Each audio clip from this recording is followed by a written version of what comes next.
Caríssimos irmãos e irmãs, participantes dos grupos da Renovação Carismática Católica no Pajeú, sinto-me feliz por esse encontro na conclusão do mês vocacional, que vocês este ano viveram de forma bem participada, inclusive com um momento diário em comum para reflexão e oração sobre o tema do chamado.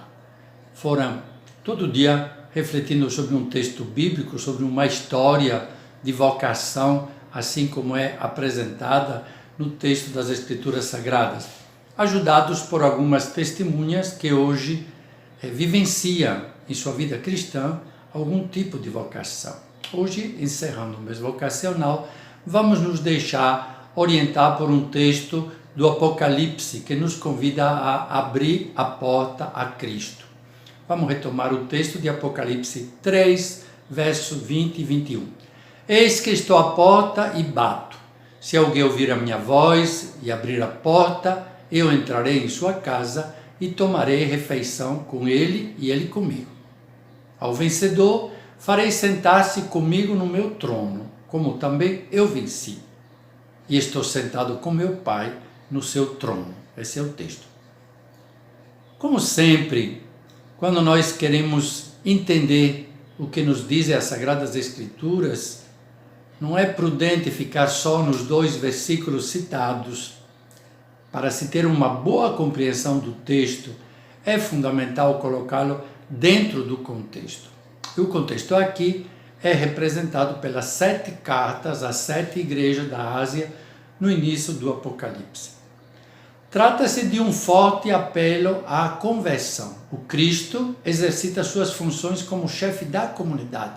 Louva, corrige, exorta, ameaça, alerta sobre os perigos, garante um prêmio a quem persevera. As 7 cartas são um documento muito importante, pois nos fornece um quadro fiel da situação espiritual e dos problemas concretos que caracterizavam as comunidades cristãs no final do primeiro século. Muito interessante isso para nós, que às vezes pensamos nas igrejas dos primeiros tempos como isentas dos males que afligem hoje nossas comunidades.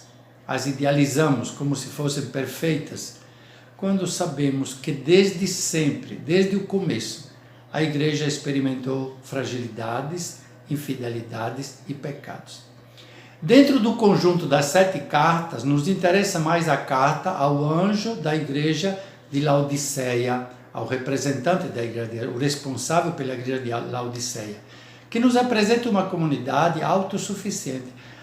A cidade de Laodiceia até tinha motivo para ser orgulhosa de si, prosperidade nos comércios, nas indústrias, as águas termais, águas mornas, às quais acorria muita gente para tratamento.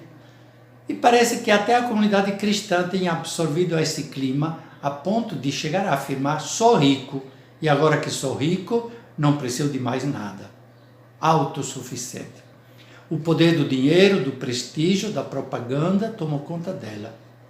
A comunidade cristã de Laodiceia é uma comunidade morna como suas águas, autossuficiente. Por isso, Jesus vai rejeitá-la, pois ela é incapaz de abrir-se aos outros, de amar e de resistir às dificuldades. Tudo deve ser refeito. A comunidade deverá tornar-se a noiva do Senhor. Aí vem esses 2 versículos: já estou chegando e batendo a porta. É a imagem do amigo, aliás, do noivo, que nós encontramos no Cântico dos Cânticos, capítulo 5. Lá, os noivos batem de noite a porta da jovem que já está deitada. Ela não quer abrir, ele, apesar de pôr a mão pela fenda da porta, decide não entrar sem ser convidado. É muito bonito isso. Eis que estou à porta e bato. Com que delicadeza Cristo se dirige à igreja de Laodiceia, apesar das suas infidelidades. É o Cristo oferecendo sua amizade, mas sem forçar. O nosso coração tem uma porta que se abre só do lado de dentro. Abrir ou não é decisão que cabe a cada um. Interessante ler essas palavras em chave vocacional. Cristo nos chama a abrir a porta do nosso coração, a permitir que Ele entre, faça a refeição conosco, isto é, viva uma intimidade profunda, uma comunhão verdadeira conosco. Jesus nos chama a abrir a porta do nosso coração para permitir que Ele entre inteiro, sua pessoa e seu projeto de vida. Ele não força, mas propõe, não obriga, mas também não aceita de entrar pela metade. O que é abrir a Jesus pela metade? Cristo sim, seu projeto não. Cristo sim, o perdão não. Cristo sim, a partilha não. Cristo sim, o amor evangélico aos pobres não. Cristo sim, a justiça social não. Cristo sim, a partilha não. Cristo sim, o respeito aos outros não, etc. Precisamos abrir a porta para Jesus inteiro, sua pessoa e seu projeto, seus ideais, suas escolhas. Para dizer a verdade, o mais difícil não é abrir a porta a Cristo. O mais difícil é abrir a porta ao projeto de vida que Ele apresenta e traz consigo quando Ele chega em nossa vida. Abrir a porta a Cristo. Não podemos deixar de lembrar neste momento o que o Santo Papa João Paulo II nos dizia ao iniciar o ministério como bispo de Roma, 22 de outubro de 1978, faz muito tempo.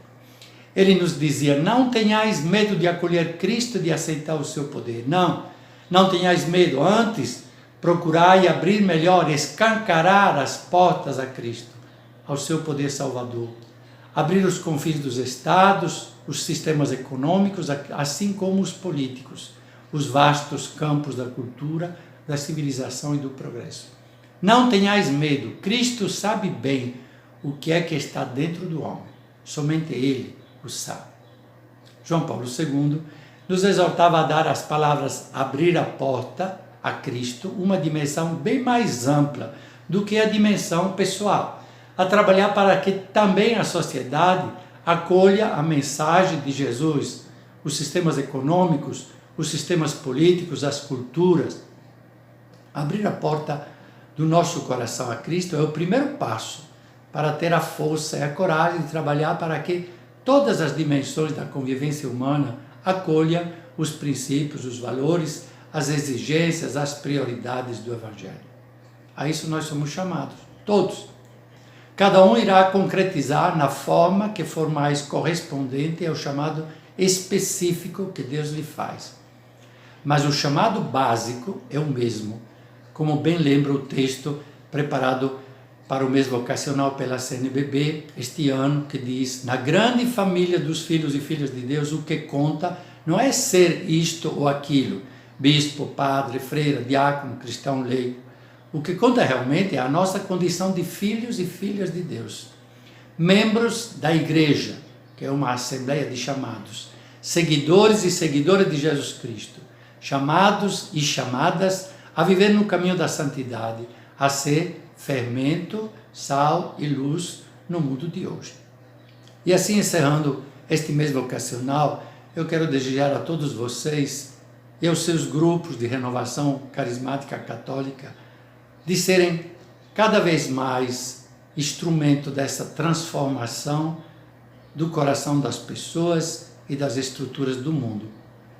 De serem, dentro da nossa igreja particular, esse fermento, este sal, esta luz que vai ajudar a outras pessoas também a descobrirem ou redescobrirem o Cristo, descobrirem ou redescobrirem o seu projeto para os seus discípulos. Ser fermento, sal e luz. Que os nossos grupos da Renovação Carismática Católica sejam cada vez mais fermento, sal e luz nessas terras abençoadas do Pajeú.